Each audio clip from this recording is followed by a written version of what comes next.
Government shutdowns. Yeah, they've become this painful, almost predictable part of American politics, right?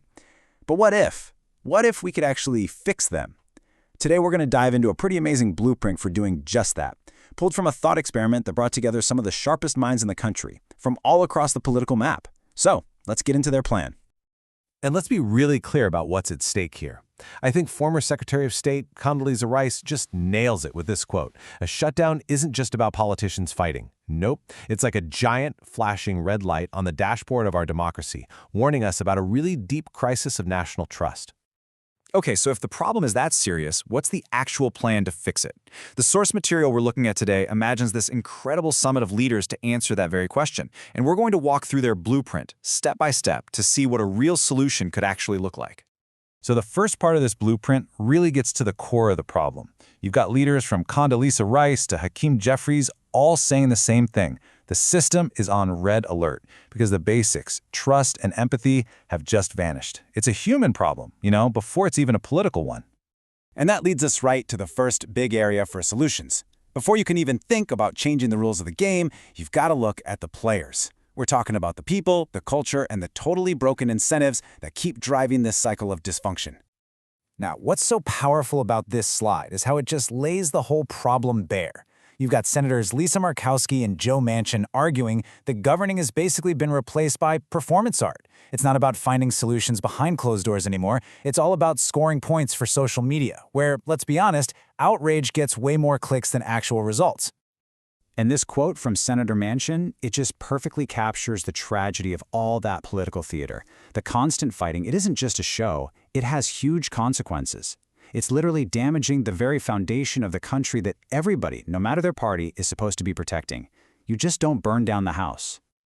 So how do you fix that? Well, according to people like Senator Mitt Romney, the key is to completely flip the incentive structure. The solution starts when shutdowns become personally painful and politically costly for the very lawmakers who let them happen. And check out these concrete ideas. First, hit them where it hurts. No budget, no pay. Suspend their salaries and their campaign fundraising during a shutdown. Second, total transparency.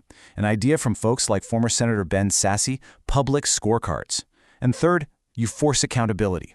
Mandate that every single lawmaker has to face their voters in a town hall within 72 hours. No more hiding in D.C.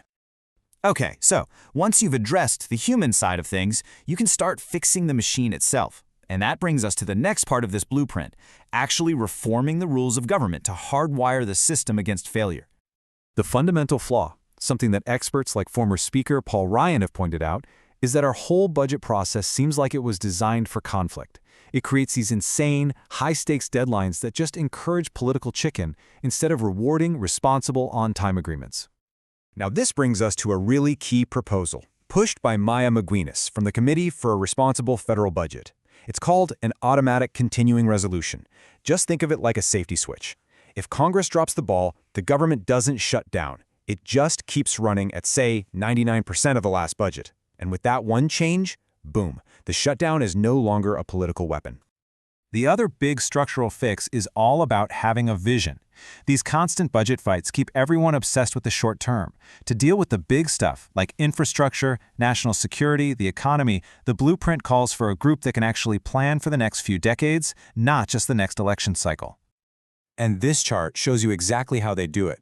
A National Priority Budget Council. Just look at who's at the table. It's specifically designed to be nonpartisan by bringing in a diverse mix of experts from way outside the political circus. The goal here is to create a stable, long-term game plan for the country, one that's based on data and real consensus. But here's the thing. You can have new rules, new councils, all of it, and it's still not enough on its own. The final and maybe the most crucial piece of this whole blueprint is recognizing that real oversight doesn't come from inside Washington. It comes from us, the citizens. Commentator Van Jones just puts this so perfectly. The power of the public is huge, but it's scattered all over the place.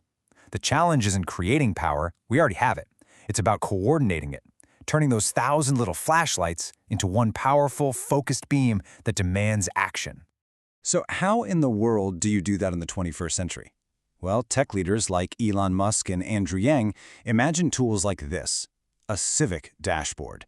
I mean, just imagine it. You could see the real-time cost of a shutdown ticking up, check your representative's bipartisanship score, and then contact them with a single click. It's all about arming citizens with real data and tools that are actually easy to use. And when you zoom out, this points to a three-part strategy for all of us. You need the hard data for transparency, like Musk suggests. You need powerful human stories to create empathy, the kind that filmmakers like Ken Burns are masters of. And you need historical perspective, from historians like Doris Kearns Goodwin, to remind us that we've been through tough times before and we've figured it out. This entire blueprint, fixing the players, fixing the rules, and firing up the public's role, it's all about getting back to a sense of shared responsibility. Which brings us to one last, really powerful idea that kind of puts everything into perspective. In the end, this imaginary summit leaves us with these imagined words from George Washington. And it's such a timeless reminder that in a republic, the ultimate power, it never truly sits with the politicians. It is, and it always must be, entrusted to the people. So the question is, what are we going to do with it?